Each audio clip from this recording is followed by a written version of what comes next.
Hai kawan Gen Z, balik lagi sama aku Mayo di Kamar Gen Z where you can get cozy.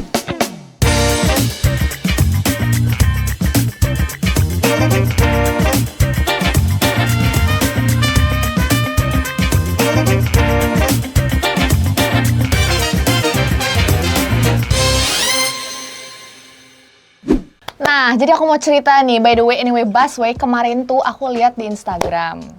Muncul nih ajang-ajang pageant gitulah, ada salah satunya ya kan. Tiba-tiba terbesit lah dalam hatiku, gimana ya mereka ini yang ikut kok keren banget gitu ya. Gimana ya mereka persiapannya, gimana ya mereka bagi waktunya, terus mereka bisa ngapain aja ya, mereka kemana aja, pokoknya segala macam pikiran-pikiran yang penasaran itu nih. Nah, aku inget, aku punya teman. Wah, keren banget guys. Ini Gen Z yang keren banget. Kenapa aku bilang keren? Karena dia ikutin banyak ajang pageant dalam usianya yang masih muda ya, under 25. Dia udah merambah ke ajang kampus, kemudian sampai juga provinsi dan nasional dan segala macam. Nah, biar kita sama-sama nggak penasaran, langsung aja udah datang di tengah-tengah di studio Kamar Gen Z. Langsung aja Melatiana Sari. Hai semuanya. Hai Mayo, apa kabar? Aku kabar baik. Aku sangat melihat fabulous and ini fantastic banget teman-teman. Thank you. Anggunli kan? Nih aku jadi duduknya harus yang gitu. Email apa kabar? Puji Tuhan baik juga, sehat. Anyway, aku udah temenan sama email, jadi manggil email. Gak apa-apa ya? Gak apa-apa, panggilnya email aja juga ya. Melatiana Sari for short email. Yes. Seperti itu. Betul sekali. Terima kasih email udah mau datang ke Kamar Gen Z hari ini di tengah. Jadi kalau teman-teman cerita dikit, di luar itu siang bolong ya. Itu panas banget ini, kayak kepala mau. Harus sabar karena sebelah saya Anggunli. Anyway, langsung aja kali ya, karena aku tuh udah penasaran gimana ya. Ini bener-bener bisa jadi jawaban yang valid guys, karena langsung pengalamannya ikut banyak ajang pageant.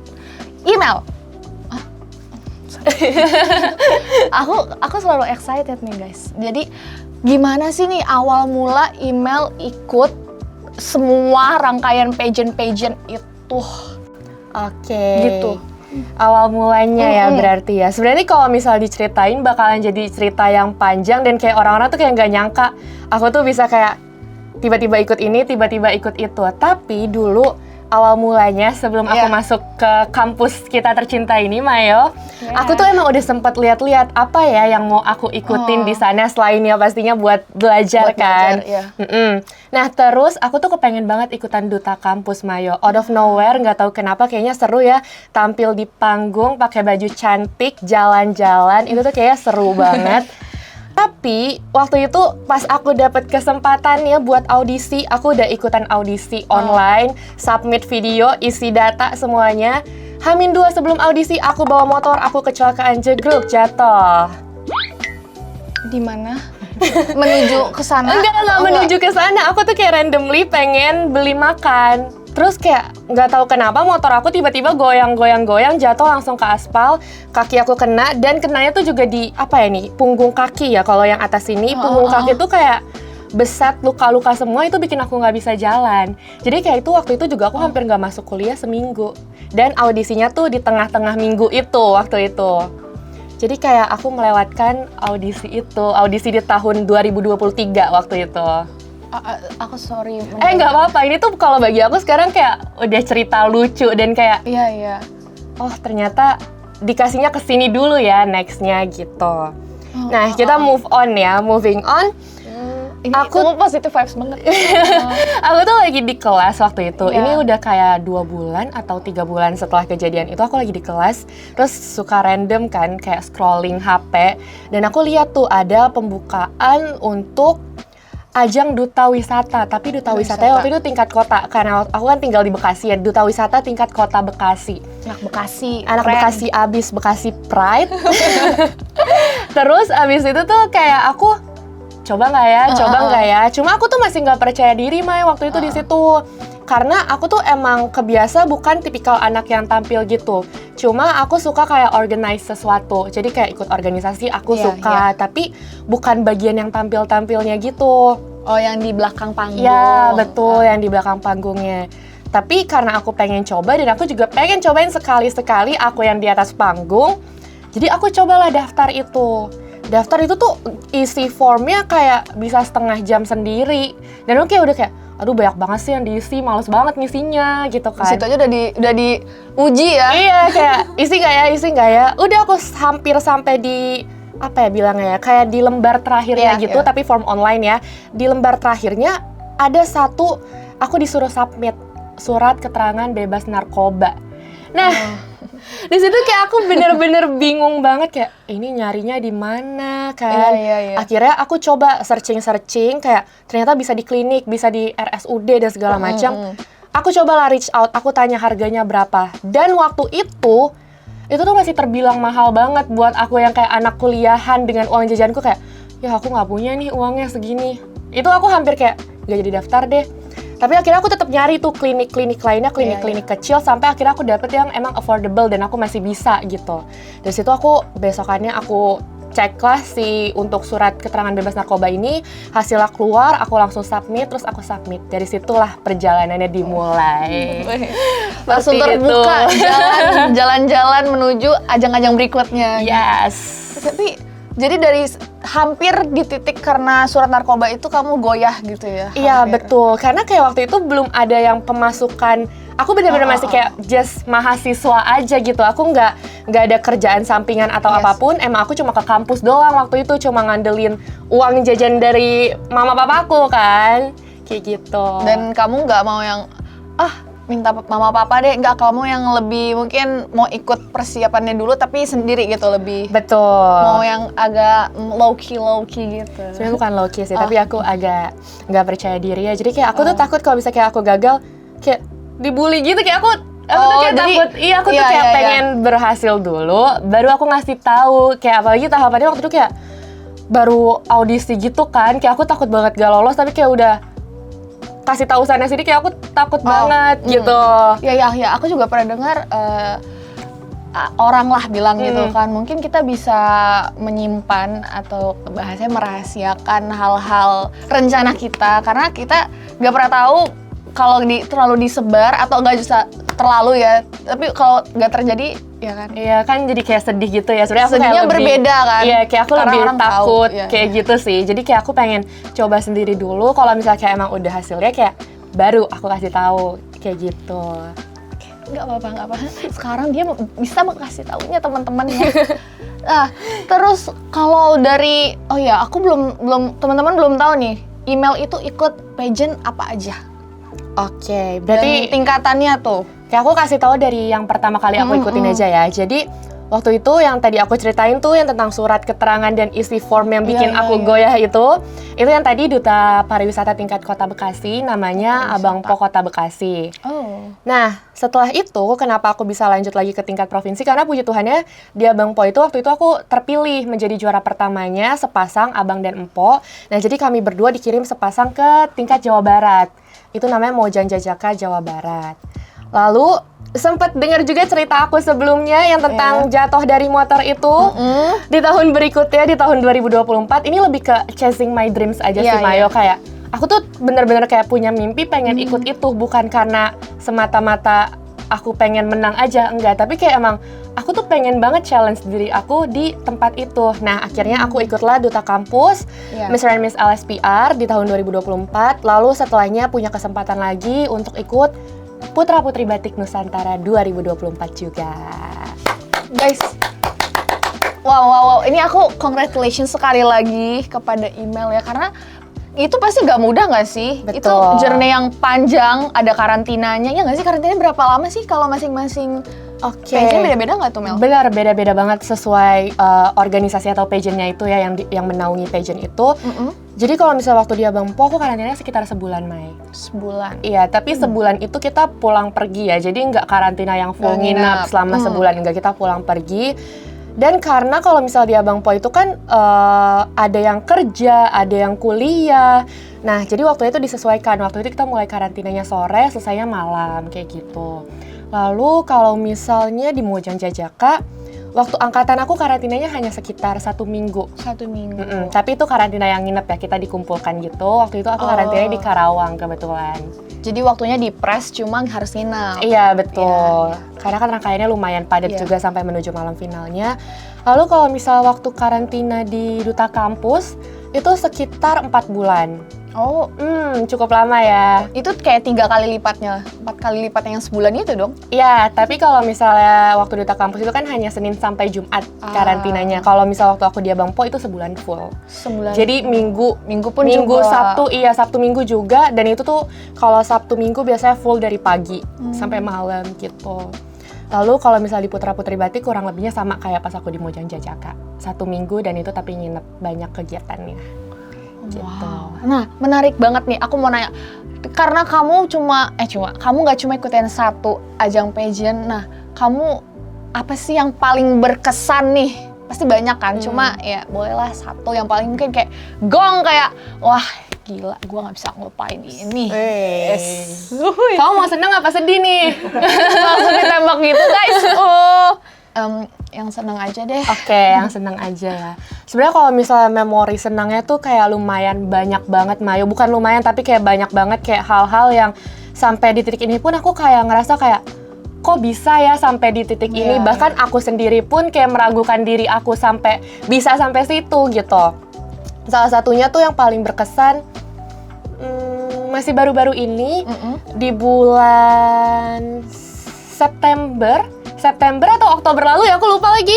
Ya kira-kira bulan September. Saking happy-nya ya, agak lupa. Kayaknya September. Soalnya Iya, deket mamaku ulang tahun waktu itu, aku ingat. Bulan September lalu, aku tuh dapat kesempatan untuk bisa memperkenalkan batik sampai ke Jepang. Wow, puji Tuhan. Aku ikut senang karena ini berarti temen aku mewakili sampai Jepang guys, ya ampun. Ya, jadi waktu itu di bawah naungan Putra Putri Batik Nusantara, aku dapat kesempatan dengan beberapa temanku untuk mengadakan workshop batik di Jepang. Nah, waktu itu kita juga pertamanya itu adalah di-reach dengan PPI Kyoto. Jadi PPI Kyoto itu adalah suatu organisasi Persatuan Pelajar Indonesia, kalau nggak salah, itu yang ada di Kyoto. Jadi itu mahasiswa-mahasiswi Indonesia yang ada di Kyoto. Mereka mengadakan acara namanya Malam Indonesia, dan di dalamnya salah satunya mereka ingin mengadakan workshop batik. Dari situlah kita kerjasama antara Putra Putri Batik Nusantara, Ikatan Alumni Putra Putri Batik Nusantara dengan PPI Kyoto ini gitu. Oh, wow. Berarti berapa lama di Jepang? Di Jepang kurang lebih 5-6 hari kayaknya. Gitu. Itu kamu masuk kampus gak sih? Kayak aku flashback gitu. Oh, itu tuh kita udah kayak libur dan mulai Libur space nyari-nyari magang gitu loh. Jadi astaga, udah nggak masuk kampus, kayak bener-bener baru banget. Oke, konnichiwa. Ya. Aku nggak bisa bahasa Jepang actually. Tapi full Inggris di sana? Di sana full English. Jadi kan kalau misalnya kita tuh bikin konsepnya waktu itu kan workshop membatik bakalan langsung workshop membuat batik gitu kan. Jadi di sana tuh bakalan aku presentasi dulu dengan partnerku, presentasi mengenai apa itu batik, terus juga bagaimana cara membuatnya, terus kami juga memperkenalkan beberapa motif batik, dan motif itu juga yang kami bawa untuk mereka membuat batiknya langsung. Jadi udah ada gambar pola dengan pensil, lalu nanti tinggal mencanting sama mewarnai. Kita sampai tahap mewarnai waktu itu. Nah, itu juga kita kenalkan. Ya udah, berarti langsung dari presentasi kami mulai workshop. Nah, sambil workshop itu kami juga menjadi fasilitator. Jadi kalau misalnya ada yang ini gimana ya caranya ya, kita kasih tahu gitu ya. Ini gimana ya cantingnya mampet. Oh, kalau cantingnya mampet harus dimasukin lagi di dip di malam panasnya sampai mereka melt lagi kayak gitu. Berarti karena ke Jepang itu membuka pintu internasional lebih luas lagi ya jangkauannya. Betul, kesempatan baru lagi gitu, kayak new experience. Buat teman-teman mungkin ya, kalau yang sempat ragu-ragu kayak email nih, email awalnya ragu, tapi dia membuktikan hari ini. Oh, sweet, keren banget. Nah, aku kan tadi nanyanya pengalaman berkesan dan yang happy-nya. Aku nggak mau tanya yang pengalaman sedihnya, aku mau tanyanya tantangan. Oke. Kalau selama yang paling Selain yang tadi ya, mungkin kalau in this economy gitu kayak atau in this economy ya kayak aduh surat bebas narkoba dan segala macam gitu. Mungkin ada yang lain nggak tantangan email selama ikut pageant? Oke, ini salah satu contohnya aja kali ya tentang tantangan.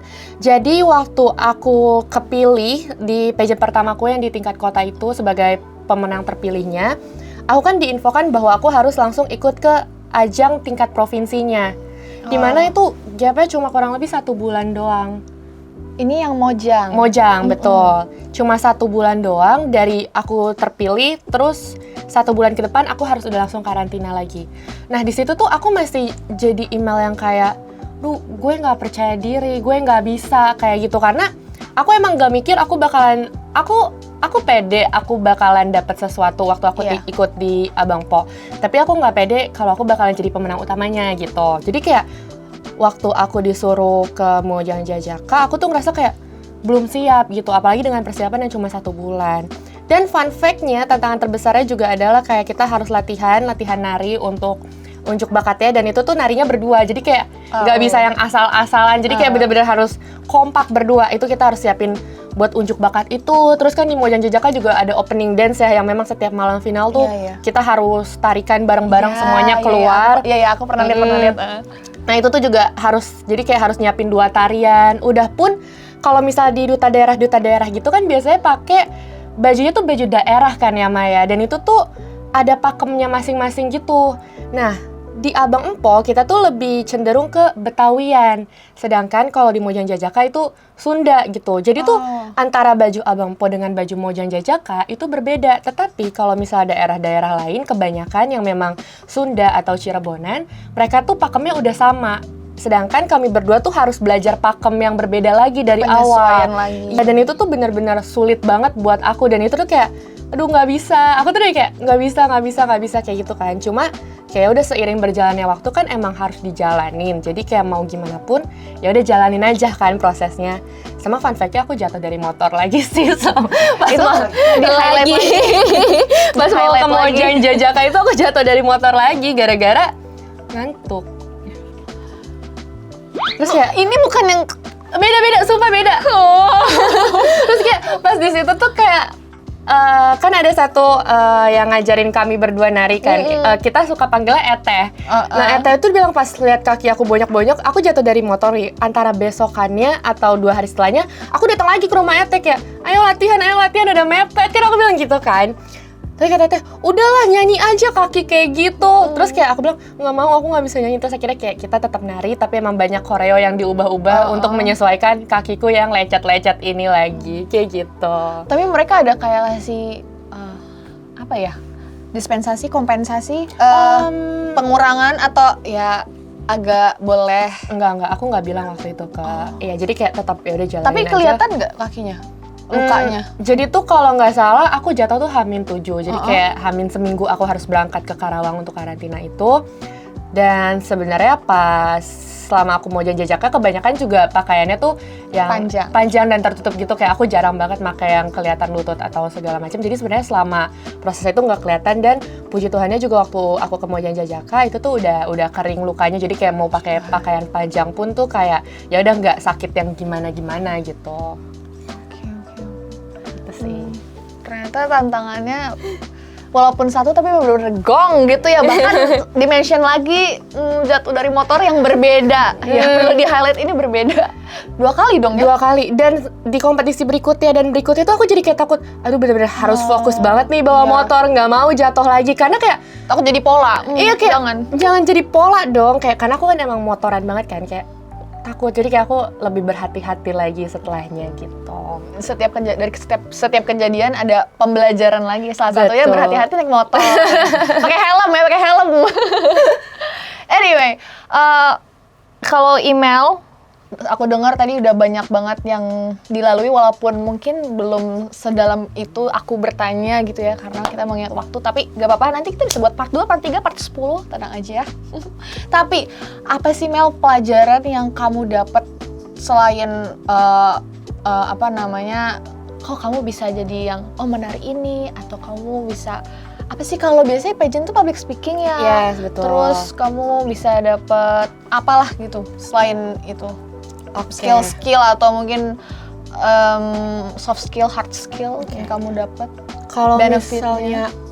misalnya aku pastinya banyak banget peluang, terus juga opportunity baru, kesempatan-kesempatan yang kayak dulunya aku mikir kayaknya gue nggak bakalan jadi kayak gini deh. Tapi setelah aku ikutan pageant ini, kompetisi-kompetisi ini, dan ikutan juga di dalam organisasinya, aku tuh jadi terbuka gitu mataku kayak, oh ternyata dari sini aku bisa punya opportunity untuk dapat kesempatan kerjanya jadi apa sih? Entah itu jadi model, terus juga jadi MC, moderator, terus juga aku juga beberapa kali kesempatan diundang kayak ke sekolah-sekolah untuk jadi speaker kayak gitu. Pekerjaan-pekerjaan atau kesempatan yang influence ya, dan yang tampil pastinya dong. Betul. MC tampil ya kan, model tampil. Yang memang nggak ada nih, yang tadi kan dia bilang aku maunya di belakang aja. Enggak. Betul banget. Tapi berarti kamu suka mengalami, kan misalnya udah beberapa kali dong melewati ya, terus audiensnya juga mungkin yang ada bapak ibu atau yang anak-anak mungkin yang remaja dan lain sebagainya. Pernah nggak, maksudnya lagi-lagi merasa deg-degan nggak untuk setiap menghadapi situasi publik gitu? Betul. Sebenarnya sampai saat ini tuh aku juga masih belajar banget, Mai. Setiap aku ketemu kayak misalnya pola acara yang berbeda, aku harus formal banget, aku harus fun banget. Itu tuh aku pasti ada banget deg-degannya. Tapi setiap opportunity yang ditawarin ke aku, kalau aku bisa pasti aku ambil. Karena aku pengen ngambil new experience-nya itu biar kedepannya aku bisa lebih grow lagi. Kalau misalnya ketemu yang kayak gini, aku udah nggak takut lagi, aku bisa berkembang lagi aja sih. Sebenarnya harapan aku lebih ke situ. Jadi ngelihat apa nanti yang didapat benefitnya. Betul. Ya. Walaupun awalnya takut-takut, insecure. Kadang itu kan apa ya, anxiety or insecure itu bohong sebenarnya sama kita tuh bisa. Betul, aku betul seneng banget dengarnya, thank you email. Anyway, berarti kalau aku bisa juga melihat dari cerita email, yang email dapat selama mengikuti pageant and the staff-nya itu adalah resilient, bener gak sih? Betul tahan banget. banting ya? Yes, betul banget. Benar-benar harus bisa tahan banting dan kayak if you want it, take it lah, gitu. Betul banget. Kenapa bisa tahan banting? Karena kamu pun mengorbankan banyak tenaga, waktu, uang, bahkan kamu juga harus prepare ini itu. Kamu pasti ada kurang tidur gak sih? Pasti kalau misalnya itu. Benar banget. Tapi dibalik itu semua, jadinya dibalik itu semua, kedepannya kamu bisa dapat banyak yang beyond that. Iya, betul banget sih. Keren banget. Oke, ini teman-teman di rumah mungkin ya, aku berharap kalian marilah ikut pageant seperti kakak email ini. Kakak email mungkin ada yang mau dikasih tahu, disampaikan ke teman-teman di rumah yang kawan Gen Z tuh aku mau ikut deh, tapi aku ragu. Tapi lihatlah ini kak email. Oke, sebenarnya aku juga berawal dari ragu, aku berawal dari nggak percaya diri, aku berawal dari aku ngerasa nggak bisa apa-apa. Tapi kalau misalnya emang ada kesempatan kamu untuk ikut dan kamu benar-benar kayak curious atau kamu pengen coba hal itu, coba aja. Karena kita nggak tahu path hidup kita tuh ke depannya bakalan kayak gimana. Kayak apa aja rencana yang pengen Tuhan kasih ke kita tuh nggak bakal tahu. Jadi kayak lawan aja rasa takutnya, rasa insecure-nya. Karena kalau misalnya kita belum coba, kita nggak bakal tahu hasilnya seperti apa. Kayak gitu. Sama halnya kayak mungkin kita kalau doa gitu ya, Tuhan kasih tanda dong gitu ya. Padahal Tuhan udah kasih nih, tapi kita nggak sadar. Betul. Mungkin kita merasa mundur aja deh. Padahal Tuhan pertama mungkin kita ikut ini dulu gitu ya, atau jalan ini dulu supaya nanti belok-beloknya nyampe juga ke titik itu ya kan, ke doa kita itu. Jadi kalau lurus aja ya hidupnya apa sih nggak berasa gitu kan. Betul, setuju. Anyway, sebelum menutup nih, tadi aku punya mau agak bertanya-tanya, main kecil-kecil gitu, true or false tentang pageant reality check. Sebentar aja guys, soalnya aku pengen denger dari email nih. Gitu. Email cuma hanya menjawab true or false aja, terus kalau email mau jelasin sedikit boleh. Yang pertama, pageant itu cuma tentang cantik dan tampil anggun aja nggak sih? False. Kenapa? Oke, mungkin first impression kita emang harus tampil rapi, menarik, tapi bukan berarti harus cantik, harus ganteng ya. Cuma kalau misal di pageant tuh biasanya kita udah kenal banget sama istilahnya 3B. Brain, beauty, behavior. Jadi sebenarnya menurut aku cantik itu emang salah satu aspeknya, rapi, cuma bukan jadi satu-satunya penilaian gitu. Mungkin kalau dari aku secara general yang penting kita punya 3B dulu aja gitu. Brain, beauty, behavior. Karena memang sih tadi pernyataan aku adalah cuma. Kalau cuma ya nggak boleh nggak cuma cantik aja. Betul. Behaviornya ada, brainnya ada. Oke, yang kedua, peserta pageant sering banget saing-saingan ketat dan nggak akur. Emang iya? Oke, Based on your experience. False. Oke, sebenarnya kalau misalnya di pageant itu kan sebuah kompetisi ya. Jadi yang namanya persaingan itu pasti ada. Cuma selama pengalaman aku, puji Tuhannya nggak pernah ketemu yang kita berantem-beranteman, senggol-senggolan, enggak. Cuma semuanya emang mencoba untuk mengeluarkan karakter dirinya, apa yang terbaik dari mereka, dan itu menurut aku itu adalah hal yang wajar karena balik lagi pageant itu ya kompetisi. Kita kompetisi pasti kita pengen jadi yang terbaik kayak gitu. Udah kejawab ya teman-teman.